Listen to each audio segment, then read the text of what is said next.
Toe fatalo fatu e le paia malmalu se o tātou watunu pele Samoa ma iona ao se i o iona iu ma lo le soifua ma lo lava le langi mama ma lo tau atai ma lo foi le folau manuia tātou vi ia pea le alofa ma le anga lei o le atua ona o lona alofa faso soa mai pea ia te tātou i taimi uma ma so uma o lo tātou wola ia ua tātou iai fo i le nei tūlao le afiafi o le ua ke ale afore iwa ia mako te ale afore iwa ia mātou i le afiafi o le aso ngafua toa ma ngava mai fo i na ingaluenga ia le afo i ua faisina kama i komara i kiki ia le afo ua sao fa ia tuloa ia e fa ua fo i tātou fa soa i nisi fo i ona i mata upu tātou te fa soa iai tātou la fo aso uma iai au mai se tau fina ngalo ia watu fo i se manatu vai vai a mus mal fa soa a o le fasili o a mai o tau hei o a mai o tau Samoae le atunu pele e iai le taitonunga o lo o manuia uma i tātou tau fai tutusa i tātou i le alofa ma le tausinga le atua lo tātou tama i lo o tau pa ia ma lo tau malu o wo ma pa anga malava a mus ma le fasoa po le ave taxi ia po anko foi e wa kiringi ngua se e le lo foi peo o foi leva yaso wa ia foi se singo fa popo vai walava walava ngai ngoa ama mafa ke fo ole mfai fa lua ile ke lo ngoa na tato wo malava I so se tafa fi ole nei la la mai Samoa America Samoa o New Zealand Australia America Hawaii o so o se tu ingole nei la langi o lo o to mafuta mo o to fa fonga mai ai ia ini mulu ngā veve foi po ni motu ngā afa vai ala auto au na masani le nei ia ma lo lava fata lo fatu ma o lo fatu e le suafa manu ma lo Yesu Keriso lo tato li I mo lo tato faola vi I lava la na fio I mea le lei ma te le o fa manu yanga ua ia foa I pea mo I tātou taimi uma ma so uma o lo tātou ola tai tonu sa manuia ia lo tō walo atu I o tō whi au mo tō ngaruenga o a lava tiu te ua wala awina ai lo tō pa ia ma lo tō mari e ao lava ona o tātou whafoi le vi inga ma le whaftai le atua o au ke rei whai ngaruenga ngi ai fato a o walu lava po le tarto I fofuanga fo I wawa ngafi mantua fo ia ngafi lenga mafo lenga ona I mako le sa o ngeila e ofla ko se unrecorded leave anga le replace ai ia e le sale sa mato fainga renga ai ia fa mo fa now ia e petai no walu lava nei le fiafi I fa mo fo ia matole ninga al fa now e iai nisi o fono fo I sa fianga iai malenea so nei fiafi ko walu ala ya o ngat karko mele nei la kani al puli nya lenga uile o ala va fa mo nga fuanga fa tino le aso ele ai lava se mea me fai pe a le au noa ma le fa tasi mai o le mana o le atua lo tātou tapa au siri le lang o le mea lea o au tātou fa fuanga sa o tātou fa tino o le lei aua nei a te tātou fa foi pele vi inga me whanitanga I la na fio fatalo fatuai lo topa ia molo to malu I ta matina matutua ia ma lo lava lo sai ma lo tawatai ma lo le tatalo ma lo le tapuai ia I le alu faiva whanau I tute mga luenga ngā lue ai le aso ma le aso e fa pena foi au na te tofia le atua au tau sunga I fa fia ngai ngā tau le langi ia o tō wharetua, mau tō no whaalo, whawhetai te le lava lo tō tatalo, whawhetai i la o tō ngaluenga whita, ia o le tau suina leo puwai o leola, aua le atua malona whina ngalo. Ia, o le mea masani lava, na i tātou mata upu tātou te whasoa ai aua nei ngalo lau like, share, subscribe i kako channel. Whape nā foi, ia le tātou Pacifica Beach, se wha mole. Na le pahawa nā se tau mea alofa, masi Pacifica Beach. Lale a kau au mai whape nei. Ia e le whatawa nau, a e toi whamanatu atu E le telenta upu tātou whaasoa, a e peta. O au na elo fufuanga whapea si, whaisinga malolo, ai wo fai tau atu le mata upu lea sa whaali mai ai. Se le fia ma se whaangau le mali. O se tasi o tina, ia po o se maafine, po o se tofa fine fo. Na matua i whaali mai lavalo na le fia i lunga o lana tustusinga te le lavale na nei lava. E winga i se pisinisi po se whaloloa saina. E ele whaloloanga i ngā sainganga i ngā i matotua. Lea whapea e tua oi ma le DMC. Ia, ke rei loa au ai o le whamatalanga le nā se tase tina po le mawhine. Nā alo e whai mai ai lana whatau. O lana whatau, o se kanga laisa. Peitai. Ngā mailanga whakau. Whai maila le whamatalanga se tina lea. E fulia e kanga laisa. Oka. Lai whai e inga ve a loi. Ola le loi. I ngā i le kanga laisa lea. Ia ele mai loa iai po expired po lea. Ai aua le kama leo loi. O longa winga. A whai ua makua i kele le loi whafo. Imagine le aura ka pila ka alo I kongo kanga laisa. O le makua lo ia vasola ko al whamatalanga lava lea manino stina. Ia whai maida, na tarasanga atu si tina lea e si mawhine. Ia po se awhine fo ili sa whai ngā luenga sa tūru mai ngā kesia. Ai whai mai le sau o le si nopi o nguko la kiki ngā whai mai. E le whai kua suia. Na manao si tina e a fo, e toi sui. Toi sui langka ngā leisa o nova ai atu. Ele au ngā. O le responsibility lea a so se whaipisingisi. Awa ai atu e whale tonu lau o loa. E mawhai ona toi sui. O le ngā ruenga la vale nā so se whaipisingisi. Mai tau atu ua leanga le o loa. Po ua expired le o loa. E mawhai ona toi whaafoi. Ai koe sui. Ai whai maila stina lea e tāsanga atu steine. Ista mai tintis. Whai maila I kiki steine.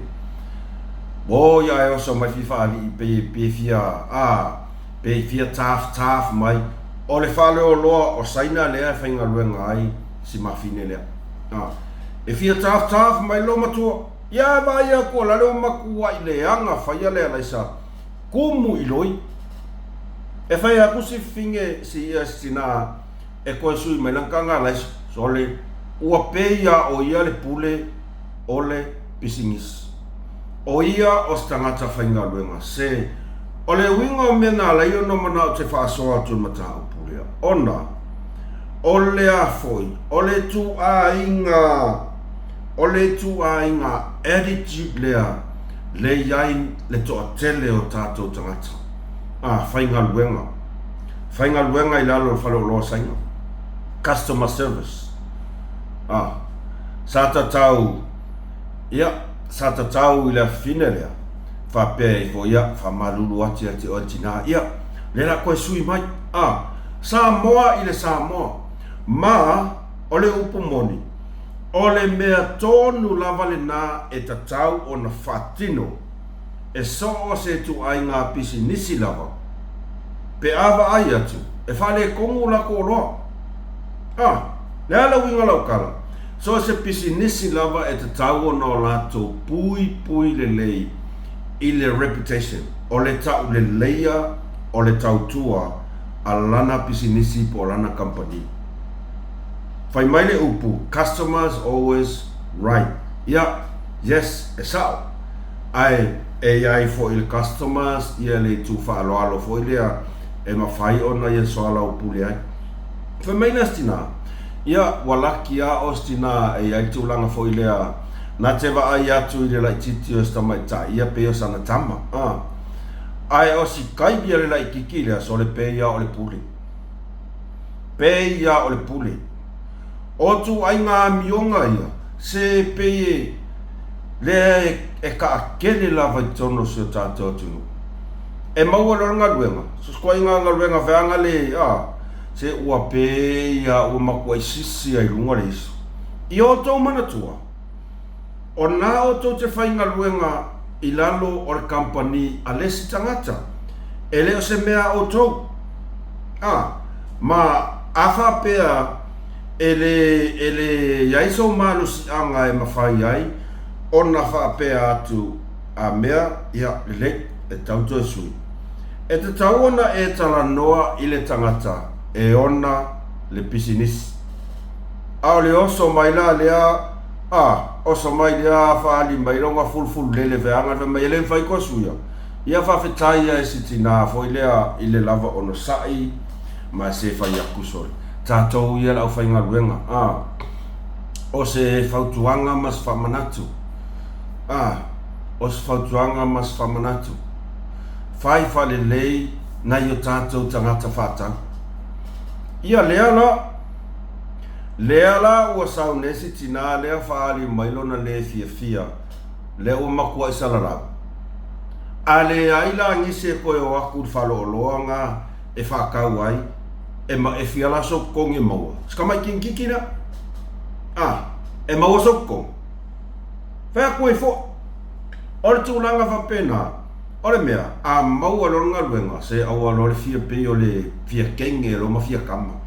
Maua loronga luenga ia matua i loa le lei le tūlanga e te tau ona e tūwai i le whaatino ina o launga luenga. A whapea e te iloa e le mawhai e tau ona e whapea i fo i e whamalulu ati a te oetina e le mawhai. A le mea la leo soma e whamai e le mwhai kua suia. A se whapea foi se ia le whasoka i le pule a mea o se o ala o mea. A le mea lea le tūlanga le whaali o le whaaloalo. Tole, mea le lea ngai. Ia o tō malama le lei tūlanga o a tō ngaluenga. O le nā e te whainga luenga ia e le whapea foi o le a whasino whapitotasi foi i si tamaita i lea a tono e o ngai a vea ma o oina. Ai, e talo sia. Ia auane i ai nisi pisi nisi whapea. O lo whaire la koa miolea e a koe whainga luenga i lalo o whale o loa sainga. So le aua pe i ala koa la koa puri. Ua pe o la koa e o ninga i ale e pisinisi. Tali le lei, customer service, tali le lei le au whaatau. Tangata o a ngai atu a wātu langa fo i o whaatau. Ai mai se lawe tūlanga o tau mea ai. Ia, e mawhaira e oia lea lai kiki lea ngai aluma averka ngā nei sa le whaisi mea air ko ai. Awa o le kūlanga saoa e le mawhai o na talia e so o se pisinisi i tu a inga o loa whapea. A maua ini inspection whangai o a koe e siaki. E whaasalan pisinisi lea. Ai oso mai ngai ka mai kai fai mai e le whai kosu i alonga winga. O la umanga o e aluasi ki ngā lea. Ma le ngai ka ngā laisa kōmu i loi. E mawhai o e lea le ka mai kai lea ngā e aluma ave se ka ngā laisa whapea whai ka alonga loi koko. Kango la e whiri wa. Aluaku o e whakau mai sau ka ngā laisa ka mai kai lea. Le kinkikira. Aluaku o e whakau mai sau ka ngā laisa. Ai vai aku makua i kumu i loi. O le alau me kaua whai. e ke alua malaukanga le sa le fale no o le pumonge ele mfainga e alua e ngai keiloa ele mfainga ailo ainga ele mfainga tau sa samina i o matua i se kanga lai se avaku se faloloa ai kumu i loi o le aranga luenga al pisinisi e tau na fai e ta tau o na whaatama ia i tu a inga o loa whapene ia o lo oso mai ala lea o sori a e aluaku o e kinkiki lea e whaakau masau e lengi a e vai aku expired a e whai aku i le whakau o loa e koe sui o expired a e whai mai whakau o loa no e le mwhain suia o le aso saulangonga ia se o le mea kaunga whuku nga i mua le mawhau ku lo vai ko kongu o le se vai o si tina lea e ta tau ona e mawhau le o ai mai se lava i tu tau mea tau mafa mea tau mafa se fai le ia li ko winga whapenga o ko ki whapena na yu tatu ia o le mangakua o ko e ai a laisa lo ia la o aku la sainga malako a laisa lo ia e whawhanga e kako le akungu a ngai pupula ia maka lai kiki lea ai whai aku e suia whai mai le mwhain suia Bukau sila silala ia i kua inga winga ia le mawhau le o le upu moni e le mawhau le wa vea longa fia kua inga winga kua inga kangaka fia kangaka vapea o lefa iatu le ia isi tina ele mpe mawhaina sui mai ele mwhain suia moi au oi ka ke la ngonga ku lava la ngona tina ilana post lea sa tuku mai lunga o le post lea stina lea wa la ia ngo koe kuma losi mai lunga e whai a ka whaso ona makua i o wika i ku ai ngā mionga whapenge customer service makua i o le fia ke roro kara sa o ai ngei Malaysia pau ngā le mea e kau vā i ka haka whai business customer service pau ngā le mea e kau vā i ka haka whai business o whale ainga o grocery shops pau ngā mea e makua i kau vā a le leilo handlinga o ka ngaka customers ngai kari kongura ia wa i kumu a ka savali aku le afoi i se whale ainga sole ai wa e oso mai lea whainga luenga oso mai lea e ka lia oe ma le fia ma le whaaftai pāware o le kala mua welcome, thank you for coming you wanna eat here or you wanna take away ia o whai aku roa ia e ai o ia ngā alu rora mai kam e su e ale lau ke sa wha iai e whesiri mai e kua fia oko ne kua fia oko te kua kas a kua wha ia e alu su e lau e ia ngufua kua wha o le ku a inga customer service ngā e te tau o na ka kou o le akungu ngā oa o mai lava i le wha alo mai i le laiki mai i le laiki ai a whai o koe ngā mionga ia koe ngā customer service ia sole o le whaloloanga i ngā a whaloloa sainga ngai kua oi ma le TMC i mokokua dea sa tupu mai ai whangau le mali ia wa aira oko aua ki koe alisa se koe whakau e pia whai o koe ngā customer se wo wika sa o a o alofa sitina upu moni a ngā sole ke whai yaku ai laku se whale ainga ai laku se wha e safo e se whale whakau mai ai sole welcome, hi, morning, welcome moia lau fofonga fia e oso ai alo fia whakau a whapeanga e laku e mai sau pepa kofi ia e ke laku whakau mai e malea mea whakau mai malea mea mo ia e o i meo whare ainga e sau lelei la me fingare ai ia nga umale o ro fai aku ia pau nga a fe mai e le promotion le fa pe a fa ka me le o le mako new recipe le menu le le e na kai me ke mai o ia se fa kai ka vai ulu pisingis ai a fa pea nga o lo wala ku a o e ki fai nga ruenga nga o e lava e ke le o mafau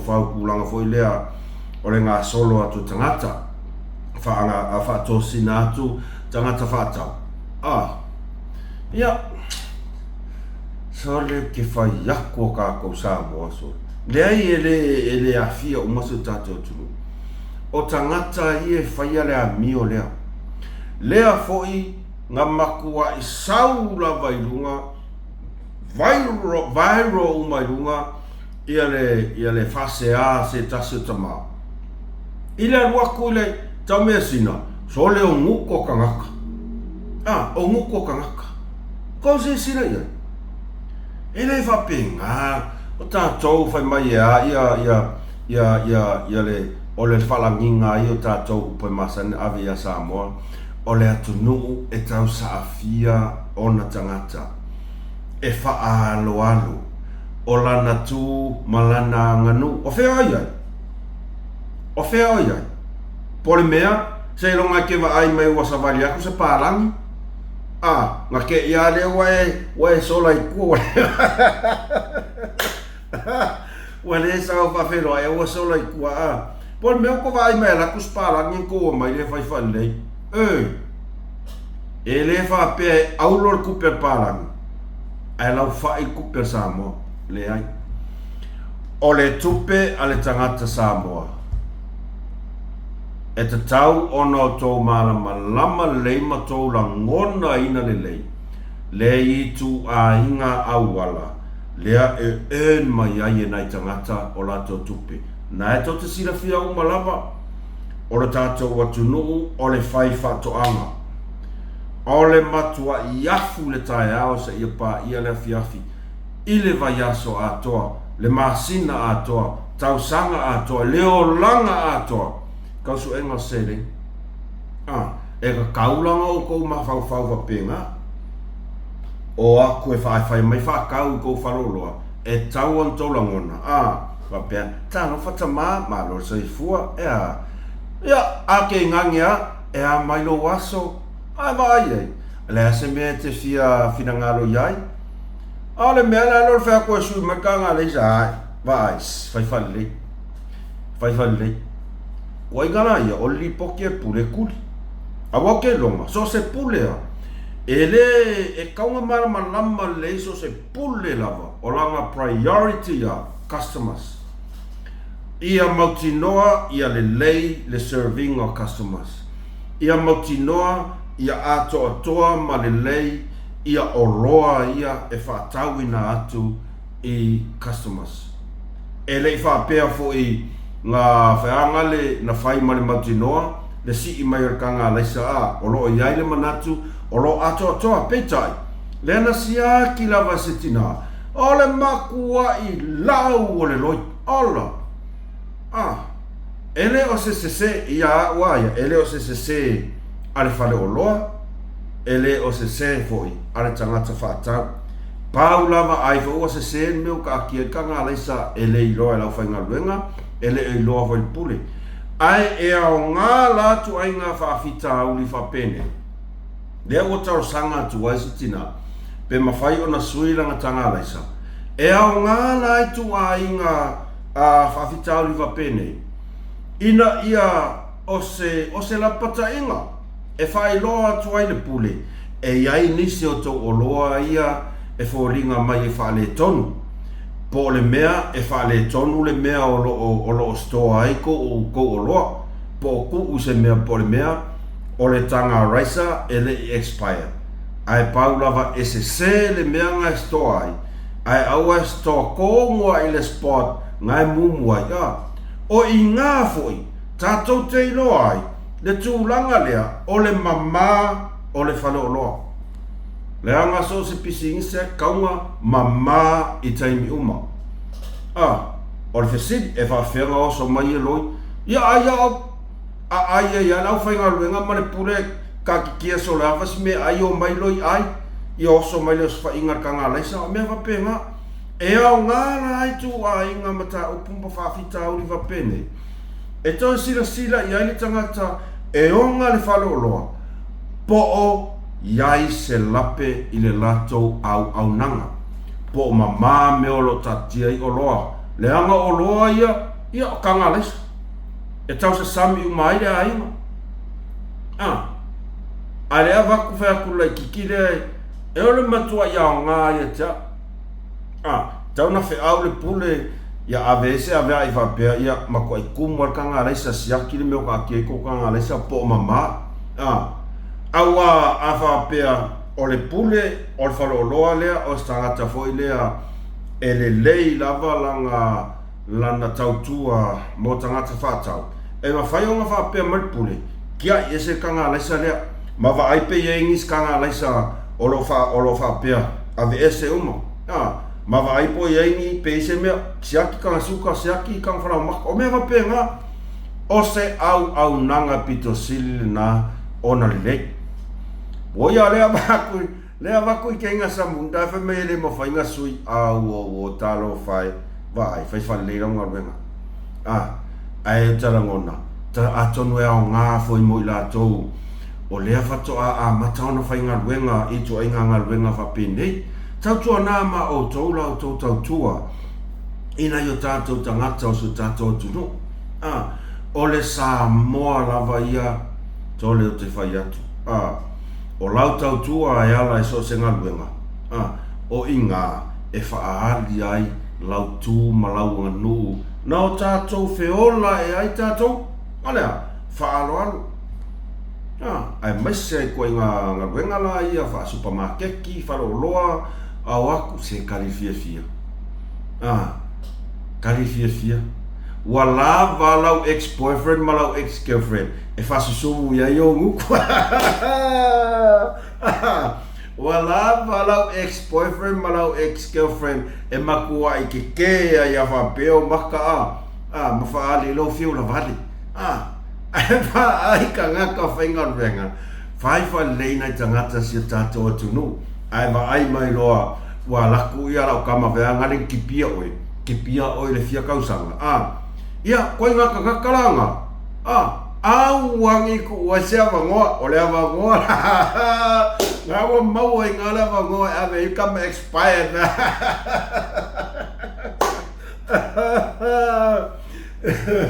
Tala kaukali ai. Ai e tā ua te le mata upu. Le whaftai si tina. Whaftai si tina i lona whina ngalo. A tonu e o ngā. Mō nisi lau whai pisi nisi. E te tono se o tātou atu. No. Ia tūlanga le nā. O se mawhine lea. Ia tarsia ia o ngā whai maistina. Wa lofai vai atu e le titi. Oi, ela i ki ora sawaronga mai a pei o le a finga le pule veanga le. Pei o le a finga le pule stari alo matua Ia o ngana mea e toi fuata ina ilo o tō o langa manula tu te raiti. Ai mai se lava, ia o le sailinga o ngā luenga e tau se aina i a inga. Ia mai se foi ia le ola tupu ai o tō ia fato a kofo le mea ka o le whainga luenga. Ia o le nā wantila ia. Se ia o whaasoa tu lava i le newspaper lea o le Samoa Observer. Ai, o lo manatu. O lo ua manatu na oa. E le whapea o ulangona. E le whapea o le ata e ai fuaso tau whinanganu. O tau manatua le mata upu lea o ka se matu ia o le nei mata upu lea ua whaia ia e susu e ngā leo i se pepe lea na maua o a fifi se tanga pepa lea whapea sa tia i se mea e leo whailoa mai le no fuanga ia ua maliu sia alual toto ia o le o tela ngono le na ua whalau iloa whalau e tele mai am tanga ruenga leo. O lo whaia la tau sa ilinga i lea mata upu. O se mata upu. O la observa le sa au maia. Ia sa au mai fo inisi o whasalau pe o Global News. e matua i o fo ia le loto i tu ai ngā mea whapene tu ai ngā whawhita auri whapene tore ole mea o keo foi ole lela alu akur whamangu ianga o pepe ako i fo o kouso le mai mausori mai mausi na alu toto ole mea lofa ale atua ia a tatou nofo nei mo tatou fofola le fala o tele e tasi lava sei unga e o ia iso tau fina ngalo maso o manatu o te langona e folinga mai o le tina o le pepe ia pe folinga mai o se tene titi foi lea underage underage toinga mafofaunga mapena underage ia e fefe e tūlanga leo le fefe ia po se tūlanga foi lea o se tamaitai e le whaia se ainga ai peitai i o whafo se ia tupoi nei tu ainga whapenei ona ole le e kele ame o ikia i o kako mafofaunga mo kako masasalonga ai ele ai mase fina ngalo i se leanga ele o se mea fou o mea wa lewa na tupu tono si o tātou o tunu lea la sa whasa lau me le observer ai peitai o koe whai kau o ku iskuskusinga le observer le ngasau lea e au mai ai tūlanga ia ua ia o se tūlanga e wha olo a taua ma a o nofo mato e tuu i se situ e pei e fōlinga mai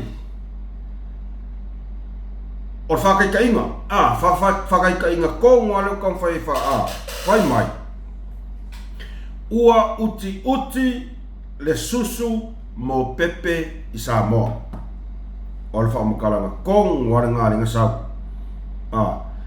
whai mai ua ono whamalo sia mātua o pepe fou whananau e totongi se tau e siri atu o na tangata mo le pauta o pepe. I lau whaikau i whaperetania e sau o le te singa a le kamwhai le waku whasamo. Ina ua uma o na le aise o loa o se tu a i ngā susu e toa tele e fia i aisa moa a toa. O au ke nei loa, po le a se au ngā, o le mata upulea, ua lai ona au mai e le Samoa Observer. Sina fia fo, ia, e le tau whaino.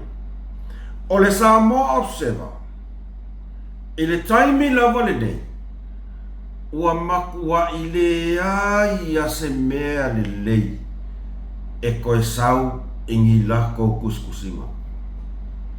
So se articles lava e au mai lunga i le newspaper lea o Samoa Observer. E matua i manino le leila o tau sila atu. E tāsi lava le aunga lai au mai ai ala tau tusinga. E leo ni tusinga e manuia ai le atunu atoa no.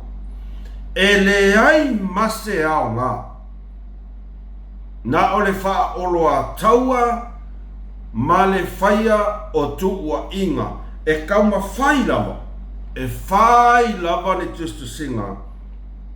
Ina ia makua i lave angia ia. Singa piko filoa ia lave angia ai. Le whai ngā malo. Ngā le paua ngā le taket a le Samoa Observer. Lea ua iai kaimi. Makua i le ai masesi a news a mea e fesosoani i whainga malo. E manui ai malo no. Nga o mea pepelo, mea balea, kau whaaleanga, kau whaole, whaolo a kaua. Lea la iai kuskusinga lea. Ele i lewa ona maliu atu si pepe lea. A e oso mai mar kuskusinga lea. A mai ai ku a inga kua inga whapea whai mai. Ua le ingi susu. Ua oki susu pauka. a o ngofo nge mafaso kai pe fo linga mai ua kau mafaida observer o le mafua anga lea ua lai o nga kākiai pepe aisi o nga ua le mafai o nga fafanga ua kau nga kā ua si i runga kau o susu pauka ma ua le ai fo ngi susu pauka e masani o na fia ia i le atinu observer ale almea nga ai o ele kusia ia le afo kuskala lea ale almea nga ai e pepe fefe nga kou masangi ni susu nga kou masangi ni susu sole sia ke fa ko le mea ngau ke le fa mai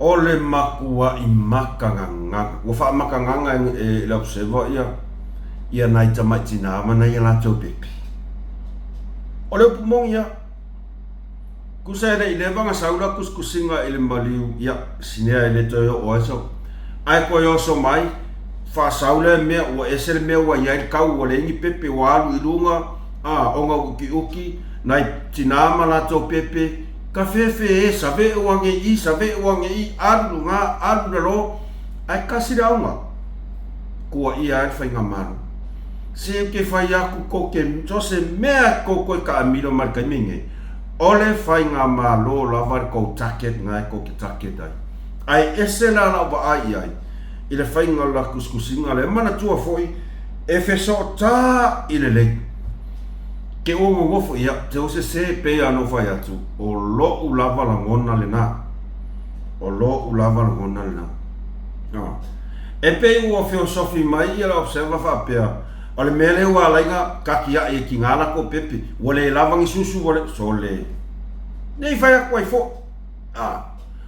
ai o te ofo o Samoa sole e malama uma tangata ile tausinga ole soifua maloloina sa tau stole o susu ngeia ole fangwesi oka ole vaisalo ole mama kalo kama le mama kalo ai mix male angole ai makwai fa pala ai mama ole makwai fa valvale ia ko inga kuskusinga ya wa ia ua peia nga ole susu e fa fanga ai pepe asos ka ngaka lalangi ua peia kuso i roi makua i papau le kofa ma le mea lai i le fai le kingi ulu ka ngakusia le ale engi to le laki ka Samoa ia wa ele aia masesi o susu ngeia fako asa fang susu o susu pauka e iai le fautuanga le whaamarusia i tonu nei i Malaysia e tūlanga lea o le whaonga aina tomantua foi apa susu foi apa susu sua maria veangai o le makua i dangerous a kamanga ua i whaamarusinga a soi fumaloloina ina whaititia le whaonga aina o susuna ia ma susu pauka whaititia o la pata inga hoinga wa le vangu whaarongo ai ia laeka ke wa ai whaaroloa e kele susu pauka ua sea koe wa ai koe whaakau nisi ua whaakau a pepa susu ia liquid kama ho ia ngale mai a uku ia whaamevela uku ia mo pepe e iei lo tatanunga a tonu o se whaatau o namo na i tātou tina ina ia whaitete tūlanga leo tua i ngā susu pauka ngā le fia i kako a le mānei i o pepa susu na liquids ia tau lava ai ona o le tau lava ai ona o le tau so le ia mange ngā susu so ke whai aku e le ia se panga o le whangwesi oka se māngai o le whai pula ngā le pala le kama palu ar fai pula ia mai mal teaspoon vangale ia fai ia momongal go kare pepe fa koi fo ai ona ole o tato mai tawina tulanga le Samoa observa ia ua leilonga se mea te lotu langa lo e Samoa Observer kusa ele ku se mea kas mo i lava o soa kui i e peye fōlinga mai o lo o iai se kengi a lea Samoa Observer i le vaenga lea a le Hero Pipi ia o le o kako i roa uma o le Observer o le newspaper a le Hero Pipi o le ai specific people le kengi ngei ma le Observer o ko se sila ia i kuskusinga le o sau pa walea o kuskusinga ai foi o le Observer ma kua i o fia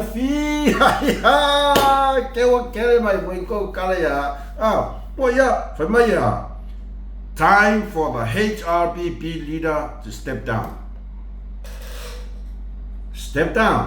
step aside o ke makua i o ke i a whapea woi po ua ulu se a ngelu i le ka ngaku sia le ngei o anga ngafi ea o ngafi pongi pe ua ulu se a nganga se a ngelu i le ka ngaku sia le afo e whaasanga i le rako king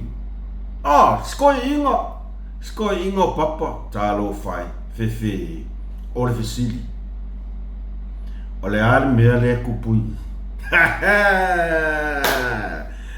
e ai ana e whawhatala fo isa maua mai lunga o peau malangolango mahoi o le ea e winga fo i lunga o messengers ia ngā mai ei la ko inga ia ta upulea karangoa o fe avea i solo le masar ia ai o ai le nga faia lea o le fisiri o fea e oso mai ai le tō whārea ua tatau i le taitai o le tuangai ona whamawai o fea sa wai le tō whārea o lea kau ke wā ai runga o penga kwhailan o lea pe kau ali mai ai ka ngaka i e whau o le mea lea ia o le mea na e le isa o fea au iai kei roa lau kala o lau whama losi le ia o e li papa aua e ke aua e ke whaamawai ia mana ia fina ngalo ia wa tau foi na malo losto ina tūlanga foi lea fefe ole o le kalangoana ele mai moso kaimi po ai po ise kengi ngawa maka nga ingi mea langa ua leva nga lau malu ia mai faufaunga ia ka milo i kongol vanga faufai ele ai masa pisingisi ai ile ngā mea ai o leo ua au nofo nei mo auto e ma faufau i tua i le saunoanga le taitai o le tuangai lea sa fai e le ai masesi e angava e le ai masesi e angava o ngofa le vapea kalosia ai ulufia i se anganga le taitai ai whamawai se i o kako wa ai la ingi fitau inga le la fai e maku wa i o le upu a ia ia uaia o le Hero Pipi kusa ua umar malepe ua umar malepe ua umar sa lau le pusa la lau malepe awa alu malmeanga malepe malpelepe pusa lau malepe veke mau e mala kau loko ole to yai se pe fa ama vai le taitai ua kusa oinga ole a to sila ilo ingi mea ke kelea ole a ka ko vai mea sanga kia o mea wha lilo kau kia mero kura i mai Hero Pipi O le kaimi ia sa idele kaimi nge ngale enjoy ya kusol mela ia sa idele ngal fusukang yan mera ufai fusukang ya kusa awal wakwa so akau ya awal wakau ai so se so ale wal wakul kaimi nge ngale wakwa mamis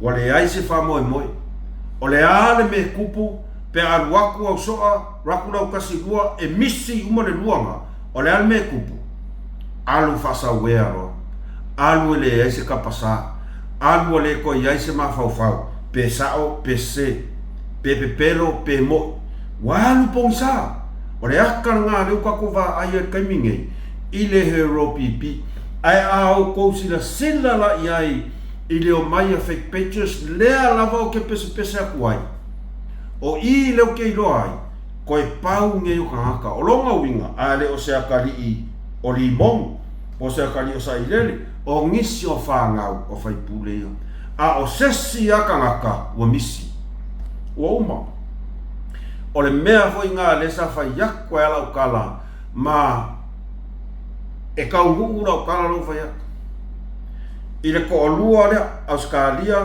le ko o lua le Australia o mawake ia ngau ke ia o ngaloma o mafi ma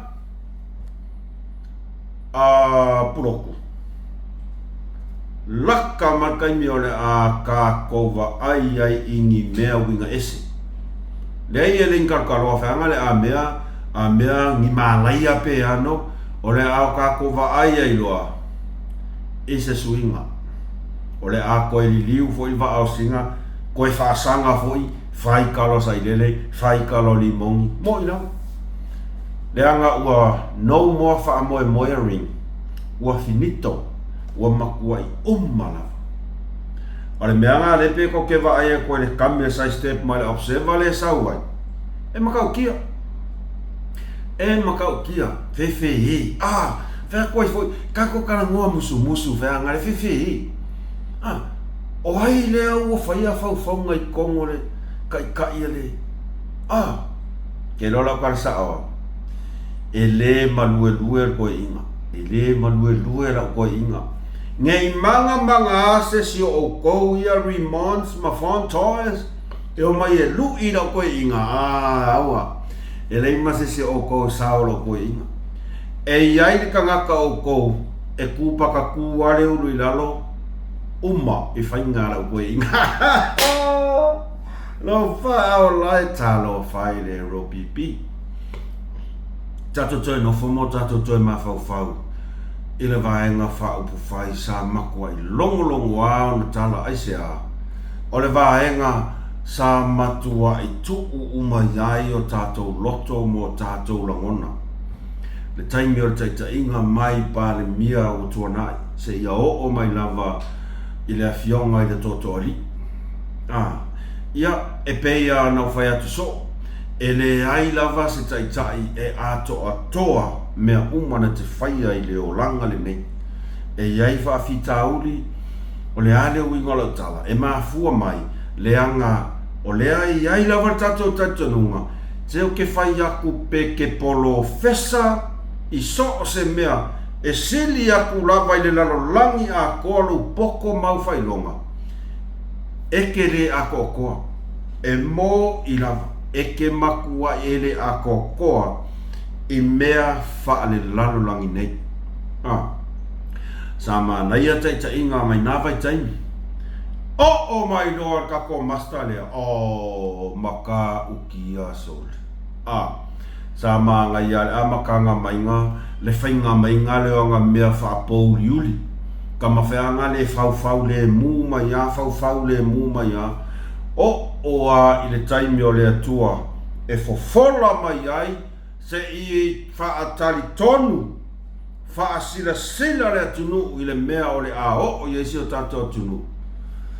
Kalo whai si o tātou HRPP sa kako uma o le fast ngei whako ongo kausanga le fast. Mai le fast e fulu mon tupu tausanga o le hero pipi ta tonu la iai to si sila le matua nei vaenga whau whai sao tātou tautua o mai ai. Tamā na yo tātou tamā, mātua na yo tātou mātua. Tu umaloto ato e tautua e vaenga whaufai.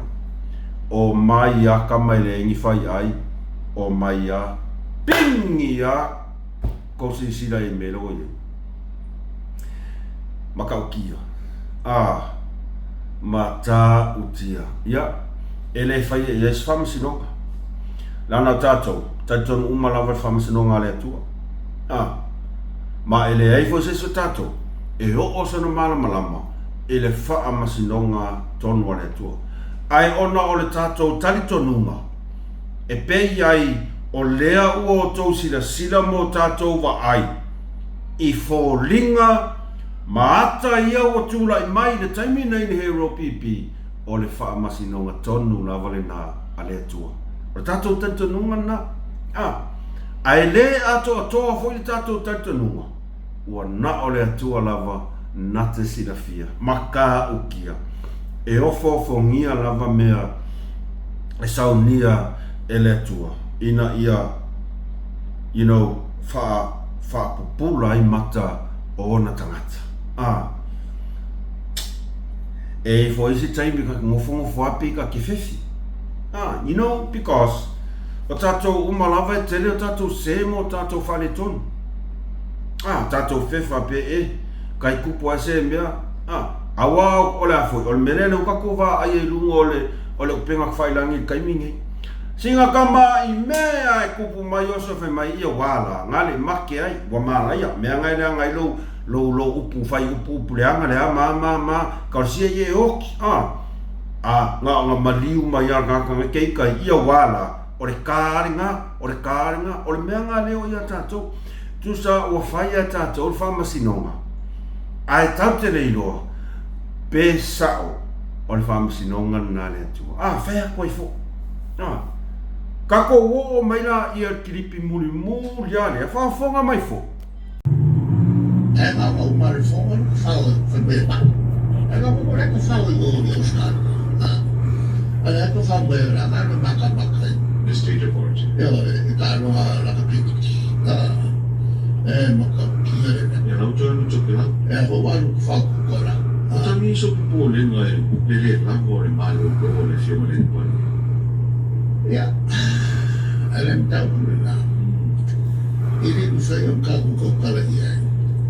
Awa, ala ngai lo i pare mia e mea kau whai i loma tuku o maroro. A whaiara o mei e rai mga o iei karua e mga o kupe me mga o sia whalau no ako i e a maa. E o lere, whakuara whai. Lei ere ka whae mai whakuara ko i ai. Te kosina sila iai mea la koe inga. Solis, wa e se ala koe inga soli. Mo ia. Nganga uma le fongo. Alu loa fai, alu ka whao fai mai alu si ima. O le upu lea ka whao. E le o se upu sa tatau o ngana i le sa avea mata i tai o le atunu. Fai mai e mai. Ai vai a kula ka whao mai Australia. Fai mai ngā lue maka i ka alonga. O le upu ka whao. E ala na o fai atu o le upu lea ta whao sa le ta tau lava o na ngana i le taitai o le atunu. O le taitai o le tuangai. E le si inga ngase le fionga ni palmia. Malona wala au lia i Australia. O lea e taitonu umata tau Samoa, e pepelo, e le ialu ka whao. O te ofo i le tangata sa taitai i le atunuu, mai le ova ma le lua se furu tausanga, le mawhai o ngai ala lafo le upu lea ka whao. Le ale uinga lau kala. Ua whaafia o ngā malanga sa i lele e whai ianga si a kinga i New Zealand, talu ona avea mapalimia. O le meanga e kaunga sisira ia.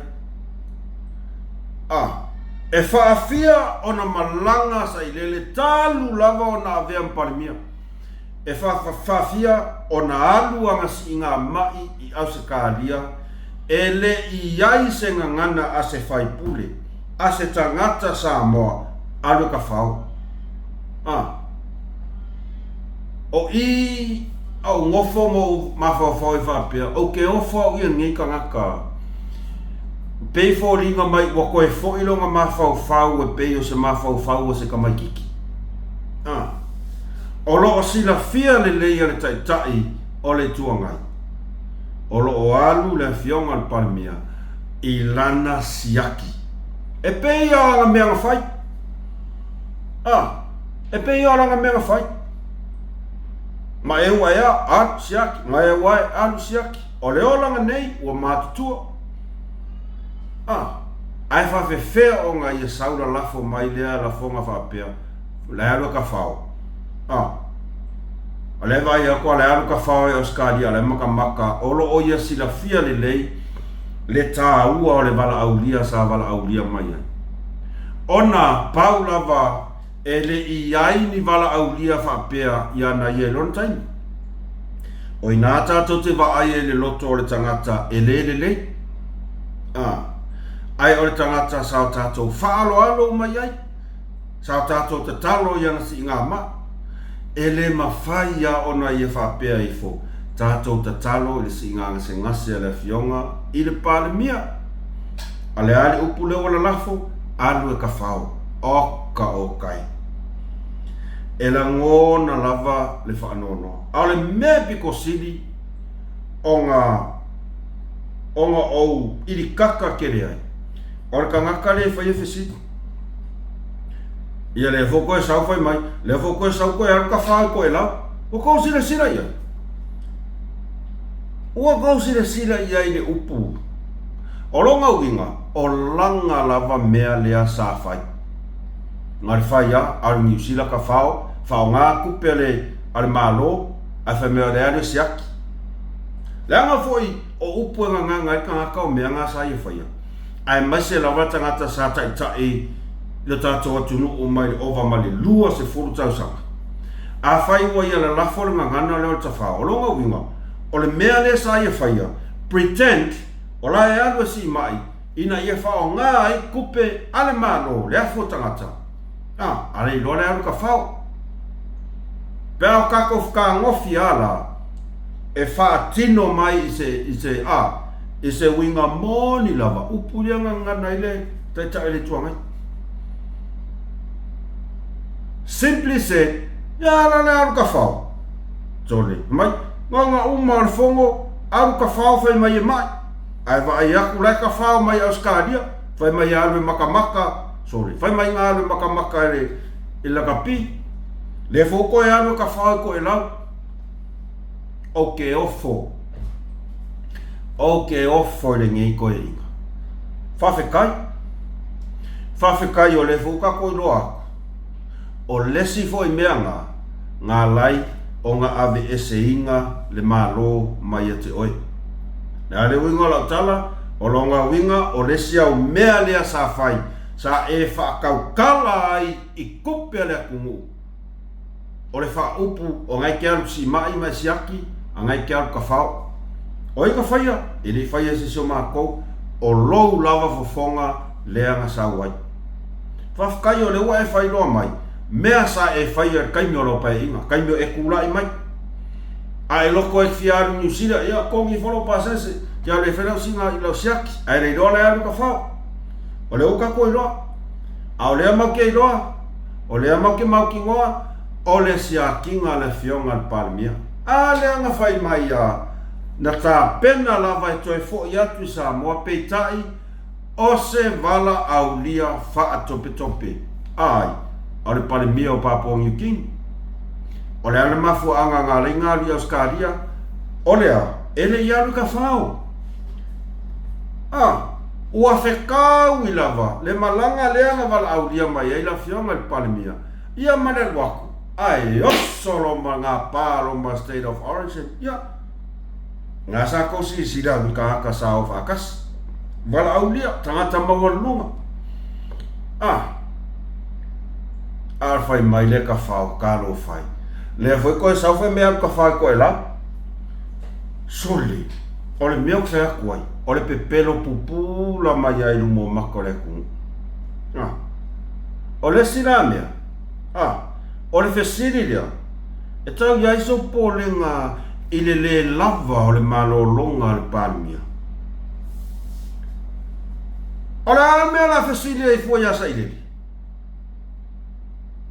O iu kei loa le makua I wha o loa kauongi ka mo la ko fesili. O le almea la fesilia I fua sa ia sa ileli. Ile soi fua malolo ina la fionga le palmia. Ai o le ale ko fe au le soifua malolo ina la fionga le palmia. Ai ua ko le popole I fo o ko I ko loko. Ua kumu I le leanga. Ia la ko kuskusi lima na fionga le palmia. Ai ua leva ai fo lava ka ngaka ianga ia. Po o tonu, ma le lei, ma longa loko I le sinafanga le akua. E ka kau o ngō kou whapea mai, talo whae la fionga le palemia. Le malolo, ilea, whaatino ina o na tiute a wā se manuia Samoa. Ko ke le fia e iai se palemia, e ngalu e malosi. O le la auli lava lea le mali e toa, mai le amakanga o le fast. Asko si sira I kangaka nga lue malosi, nga lue pungo wai. Ki ngā lava le langona o le ti ngā o lona ao. Le almega fai, e le I wha vai vai. Kau kua le vaenga wha ufai al wha. So o Samoa a koa o ku. E le lei alfa la wiloa whakaikai, whalau loa kopi, foi lele he ropi pire, ngā ku whawalea I ra kungu. Lenko o aku lau o I Samoa ma sa vai ma kiba. O kou, e lein kou whai ai, ko a kou sa whawhai. E ala fionga e lau le maritua, e kula I fia I kula. Ia le ngā mai a mai lo, o I ngai loa I kai songa. Ko se sira iai, o le amana ia, le malolo, ti ngā lava o na whaalongo atu le malo se le ato toa, a o ai, o lai whaatino iai lana tautua, mo ona tangata, le la vevea I ma o kou ia lo ko le angan whaikio, e kele kou kala, angai ko ke manguia I o kou kai ko luam ko whangau ko ainga. Kere lo pla mea le tonga masa sae so o I lunga kou ako ku lou lava Samoa ma la ngana. Kere lo pla mea le kou kala ngoa so le fionga palmia ka penganga whainga malo. Kere lo a ngai fasafua whamangianga e mau erenga o kangaka o lo lango inga whainga malo. So se kangaka ele whailonga langu whainga malo. Ai o ke ofo ya o kou le ai I kou whai aiola. Lea e le malolo le kou la au sui e wha leanga ma kauku wai ma kusi lima le fionga le palmia. Ke ofo. O le an kou whi au sui fua malolo ingo. O le mea ngā le akua. Ma fau o kou sui fua. Ma fau o kou loko. Au kere lo prea mea rinko o fesiri fue a saileli. Se ola saileli. Se maalosi a saileli. O ilo ke fai akuai. Ua avea sailele moko ua kua. Uma mea uma o fesiri ua pei sailele. Ole a kua Samoa a kua. Ai wale o e fesiri le a kua nga fai al kangaka. Ole mea ano fai akuai. Wale ilonga se mea. Koe o le alu o le fionga palemia tulolova I le whale ui. Wa le whaia I ainko kala. Ka ingo I ngoe I ngei kangaka. Ke ofo I ngei kangaka le koe ngofo I fo I lalo whao ngā le ma whau. Wala ia lea. Kalo whai la fionga palemia. La le au sulu solo. sa ili manuia mo se tato tunu a lea e whai ala kau whaleanga. Lea e whai ala wha olo a kaua. Ai, tele. Ora mea ngā rak whea koe. Ua pei kusa e salar kou whai kio. Pe awha pea e lea a fia o kou i wha maungianga. O kou umai e whai kio. E salar kou whai kio pe awha pea me whainga maro. O kou umai e whaleanga whainga maro. O kou e lea a fia i wha maungianga. A ole mea leo kou ke mai a o le alu aku wha maungianga. Lau ka sia ka ngaka uma. Ai kou o mai a whai le ma whau whau. E whai lava ai whaai u lava. Ile a fionga i parimia. Sole ka whewhe. Ka whewhe e sole. Ua makua i o varo ofo. O ile masainga whai e ala ukala. Ua le ma whai lava. Le ka ngaka. Ua whaa ma a ainga e le akua le loko. A whai o iai sau mea balea sa whai. O a wala ngā lea kukuri ngai. O kou mai e whai au mea. Kau whaleanga i parimia. O upula lafo le fionga i parimia. Oka. Oka. Pei o kou e rinko mākua. Whea kuai. Oka se laulawa vale i ngā kikele. Nge ingalo ya o kou. Le whaau unga lea nga whaau ua i la fionga i parimia. O le whaau unga lea kua. O le upusa o al ngau whea kia oko. O lo kou la fonga le mawhau whau. O lo kou upu vale. O lo kou kau whai whai. O lo kou whakupua o kala e whaleanga i le swafa o le fionga i parimia. Uo kou ke e foi le ngā. Ma uo kou lau vavale foi ngā. I le whaau unga le atua. Orko ke e foi ngā i le atua soifua sa ia whaia le whaau unga ma lana wala au wina i le whai ngā malo. Lala winga lau kalo. Lea ngā o ngā ngana le nā i ngā ngana i le sisunga i atu le epa sa i lele a o vea mparamia. O le a. O tai uma e mai i le atua. Le ana kai miningi. A ko wha pea la le ko ki karikongu o tai uma e mai le atua. Ai se a uo ko ke e ai i le whiwhiringa le akua. Ai se a uo ko la lafo ai upu le mawhau whau. O upu lau vavale. O upu kau whaleanga i le tangata na whiwhiri le atua. Au al fia e whangai oi le lau whai vai upo le akua. Ai ngai ko kere sa vale. Ua ki ngā karinga ko o mai whai mai. O e whatupuina while mu. O e i loa le mea tau na whai ai le whaia o le angasala. O ki ngā karinga. La umar ngei o langa o ka whaalongo a. O e tau na i loa le mea tau na whai ai le whaia o le angasala. O kou whaia. O kou whaia le mea e ka kaunga whai. O le a. Whaafile mu le atunu. O kou whaia. Ngā le pau le mea ngai ko ki whaia. O le whaavevesi o le atunu. O le mea ngai le kupa. A kou karangoa mai ngei kusi upo kusi le akua ngā le whaavevesi. Whaavevesi. Ere koe mawhain koe ka diagura fionga le palmio. Ma ko kere o aku foi a mea e whau ni kala. E leini mea whau. O ia, o le whaasoa le waku ai musuma le whaasoa. E le whau angi mea. O lo ke kango e kalangoa sa o kua i kou whauwhaunga ngai whai. Le ma whau. O kou whaalongo mai, o ngofo ma whai whauwhaunga foi lea whai mai. O li mongi rea ngā mama no?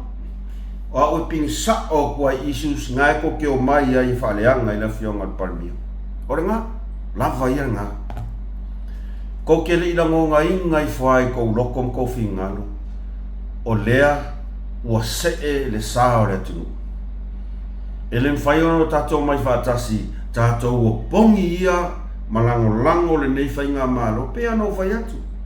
O tangata e whai ar whai unga. Ao ka kova aia kua foi, e whaapi o pāle aru ar whai ngā mālo, o Yesu ia. O ka kou.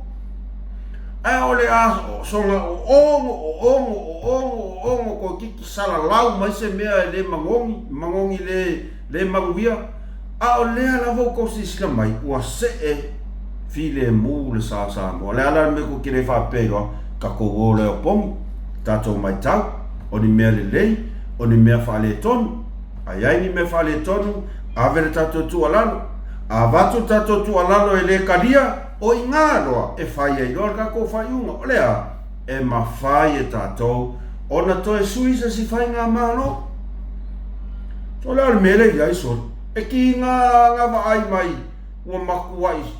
Se lau pasenge lango ka ngaka ka kalon whai ngā mālo, a lea e wha ofi mai a, e ki ngā wa i aku, lele ua maku ai pūsara lau le alo he ropipi, o ke lei lopa le alesi mea ngai ko kam whai.